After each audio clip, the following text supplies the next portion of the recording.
Hello warriors! This video I am specially preparing for all those who are facing challenges of ankylosing spondylitis, and hence I started with warriors because the one who is facing the challenge of ankylosing spondylitis is called a warrior in AS world. So good morning to all of you. This video is specially posted for you to show you what exactly the scope is in your hand. What is the scope which you can explore from within yourself?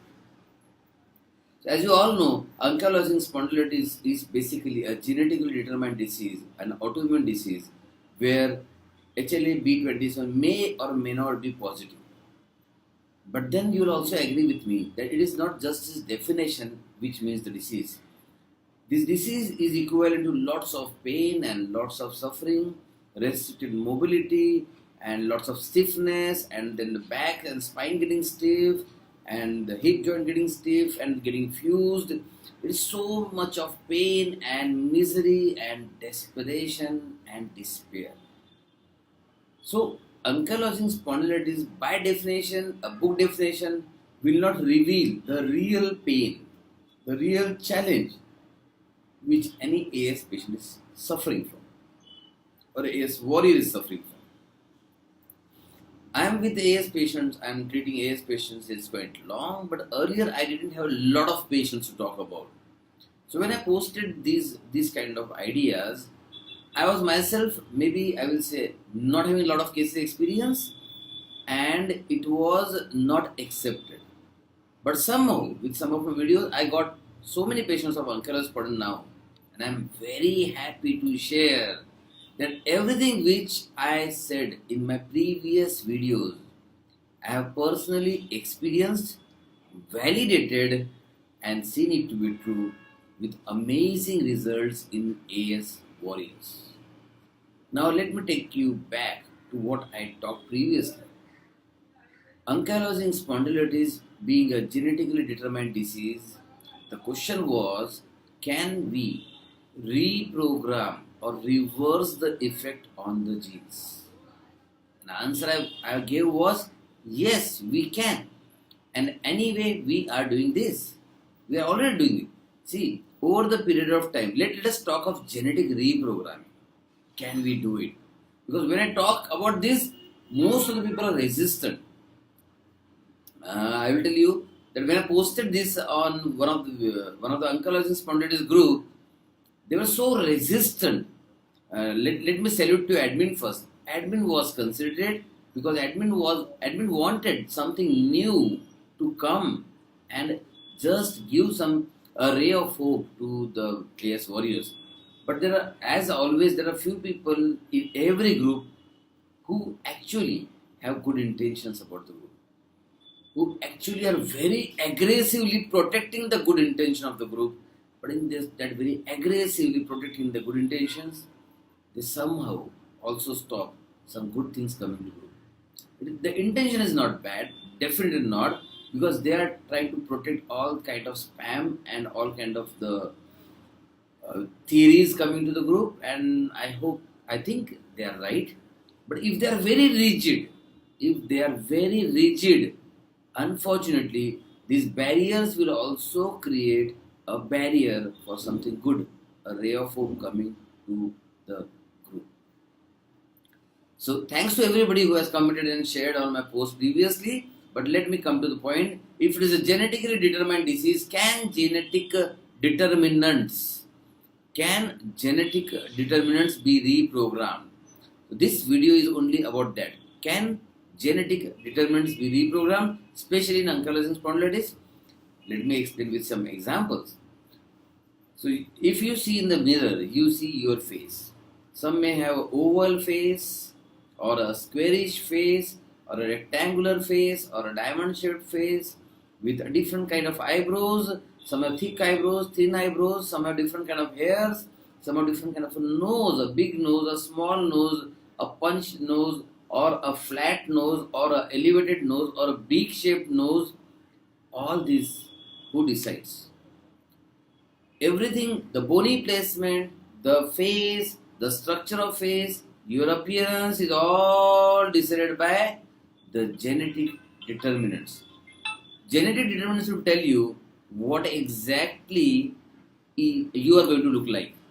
We are not able to decode it, right? But as soon as you are born, you have something called a genetic code, and that genetic code decides what is going to be your height, your probably your weight, your obesity tendency, your structure, whether you will be like a he-man structure, or whether you will be like a lean and thin person, or also these genetic determinants also decide your desires and dislikes. For example, somebody loves sweet a lot. Who told him?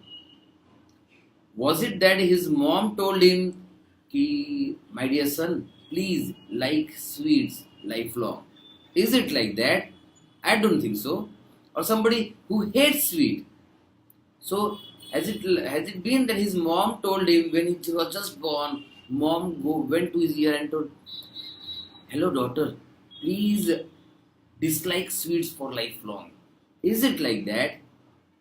I hope you understood. It is not like that. It is basically whatever we are born with are bundled in something called a genetic code. They are coded. These are the coded information.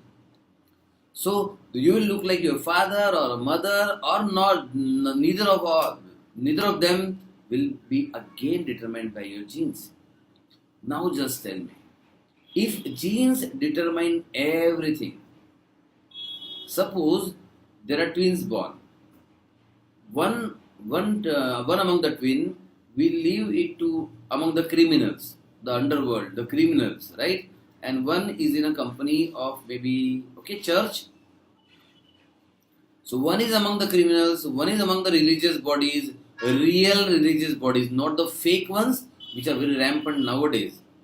But what I mean to say is that they are in a different kind of environment. Both of these, the criminal minded, the boy, let us call him A. The boy A, who is among the criminal minded people, will be exposed to different kind of thought processes, different kind of people, different kind of expressions of those people. So we are changing his psycho-social environment. Let me repeat it.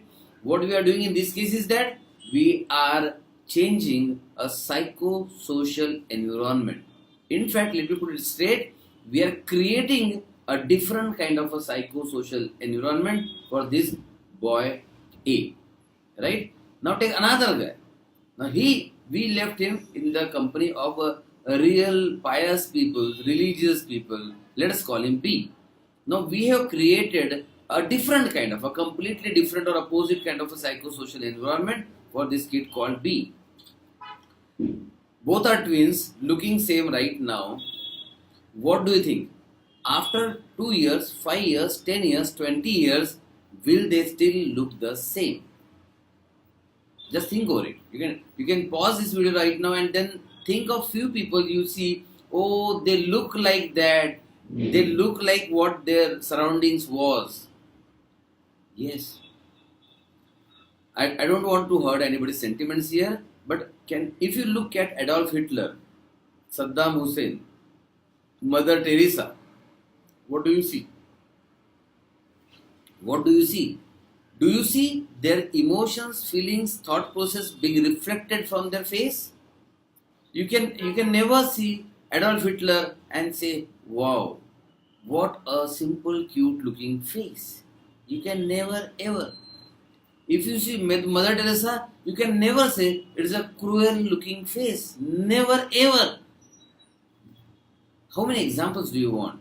If you see Rowan Atkinson, his face, he has been doing comedy all his life. There will be nothing like a shade of cruelty or a harshness on his face.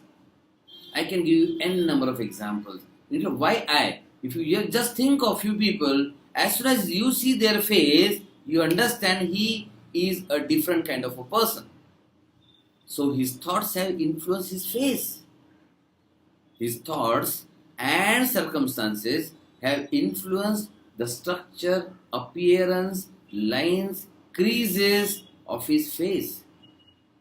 Now tell me guys, earlier we discussed that face, the structure and appearance is genetically determined. Now we are saying that the structure of the face and the look of the face and the expression of the face are modified by psychosocial upbringing. What does it mean? It means very simple. Whatever the genetic determinants are, whatever the genetic expressions are, they are modifiable. Now this is great news. If genetic expressions can be modified, why not we use the same methods to modify the genetic expression in sickness? Now here I am talking of ankylosing spondylitis. Now if HLA-B27 is positive, the genetic expression is different, can we do something to put the genetic expression on a backseat, make them dormant, and maybe promote some other genes to overlap and dominate the body? Yes, we can. This always happens. Genes are continuing the process of going to dormancy and the dominancy. It is a process going on in the body. Even all the experts will agree that genes can be put to dormant or can be activated. Now by activated what? It has been proved beyond doubt that genes have influence of mind. Yes, my dear friends. You will see, if you say talk of cancer, cancer is a product of genetic mutation. Right? There is a genetic mutation in cancer, but then there are confirmed signs that cancer is related to some kind of mental shock and trauma. Yes, intense trauma, a tragic happening, a bad incident, a sudden shock can completely distort the genes and put the person at the risk of having cancer. If this is true, it is a great news. If genes can be influenced and distorted by these kind of incidences, we are the humans. We are the smartest. Can we take control of these incidences and then distort the genes as we want them to? Rather than distorted genes put to the normal expression, the default setting. And the answer is yes. Whether you believe it or not, this is happening already. This is happening with you. Just see how much your expression, how much your body language, how much your everything have been influenced by your psychosocial surroundings. Maybe some incidents has changed you. Maybe you had some bad incidences past which triggered a disease. Maybe there was a shock or a business loss or a depart of loved ones. Something happened which have jolted your system and triggered the distortion of genetic structure or the immunity or the genetic expression. Now, if this is happening involuntarily, it was not in your control, can we? The question is, can we make it happen voluntarily? Can we modify or create a situation where genetic expressions can be modified voluntarily? And the answer is yes. Because if psychosocial surrounding can influence genes, you definitely can create those psychosocial surroundings which can re-influence the genes to reverse the disease process. And this is what we are successfully doing in ankylosing spondylitis. We have genetically targeted medicines which can actually reset the genetic distortion. Plus we have so many amazing activities which recreates, listen to this word, which recreates the situation and then modifies the situation so that gene have a different kind of a memory. Now if a gene have a different kind of a memory, it will give you a different kind of a signals, then the neurology, the brain and nervous system will be stimulated differently and it will lead to different kind of neurotransmitters, and these neurotransmitters released in body will also release different kind of hormones, and finally the body's physiology and the pathology and the anatomy will be influenced. It always happens. Anyway, it always happens. Some may obviously say, no, it doesn't happen. It doesn't happen with the disease. Why not? Mind is the boss. I hope all will agree that mind is more important than body, and body follows mind. Don't believe this? Let me give you some example. Suppose you are very happy and excited, how your body feels like.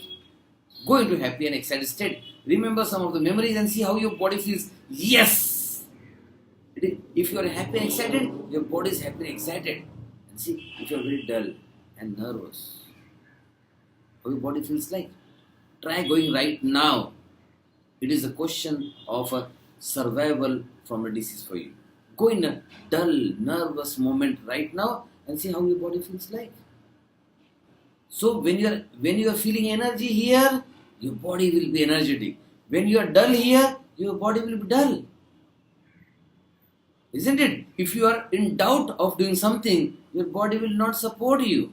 If you are confident, completely confident, for example, you are running a race and you are completely confident, your body will fire. Because body understands what mind says and body follows what mind wants. As simple as that, if I want to pick up something like my mobile, I have all the powers in my hand. My body is completely fit, but I will not be picking up that mobile because my mind have not instructed. So for anything to happen, it should come in mind first. And when it comes to mind, I can pick up this mobile, I can pick up this table, I can do absolutely anything. I can do absolutely anything. If my mind instructs, my body will go for it. Similarly, if your mind, just imagine a very flexible person. Just imagine a very flexible person and you will invariably see he's very yielding in his behavior. If you see a very flexible person, he's very yielding in his behavior. He will adjust and he will agree. He will be having agreeable temperament. He will be very smiling, pleasing, agreeable. He will not be rigid, obstinate, nothing like that. Again, we will go to the character of Mr. Bean. Do you think he's a very stiff person? No, he looks agreeable and he looks mild. Because the mind speaks, body speaks the language of mind. That's true and true and true, whether you agree or whether you don't agree. Because body is going to speak the mind's language. Therefore, when somebody is very stiff, very stiff and inconsolable, chances of he getting the ankylosing spondylitis becomes more and more and more. Because by being stiff in the mind, he is releasing the stiffness neurotransmitters. He is giving the signals to the brain that stiff, and brain follows. Physiology follows. And the body follows. Because these kind of people will release more kind of fibrin and elastin, and the body will get stiff and stiff and stiff. Because they are stiff in the mind. If you understand this is going to change your life. Because I know I am going to get some critical comments. I am going to get too many good comments about it. I am very sure that I will be getting both the comments. But even if you don't agree, the truth will not change. So please understand, there are few things which you know. Congratulations for that. But there are few more things which you do not know. Be in an acceptance mode. Try it out. Don't believe what I say. Don't believe. Try it out. Do your own experiments. Go to few people where you see that they are having ankylosing spondylitis, and you will see they are very firm. They are very rigid. There is nothing like bad or good, but body follows mind. Mind is the boss. So if you just try to post such kind of videos in an ankylosing spondylitis group, you will get very harsh and critical comment. Be ready for that. I am ready. Because they will be resisting. It is not their fault. They are not doing it deliberately. It is the setting which is here. It is the setting, the default setting which they may have born with that or they may have acquired the default setting. But now is the time to change the default setting. See if it can be changed. Whole of your world can be changed. Because body follows mind. And body and mind follows genes. And genes can be influenced by mind. See what a beautiful harmony is created by universe. Now the problem is, can we use this harmony for a cure. Can we use this? And the answer is yes. We are doing it since so many days and the results, so many years, and the results are incredible. I will keep posting about ankylosing spondylitis. Now I have experience of so many videos of ankylosing spondylitis, and I will love to share this with you. Right? So guys, please, I will wait for your comments, whatever they may be. It may be good or bad, doesn't matter. Please understand, none of your comment is, I will say, wrong or right. They're your comment, and I respect your comment. Whatever it may be. I respect your comment, whatever the comment may be. Right? Thank you guys. Thanks for being on this video.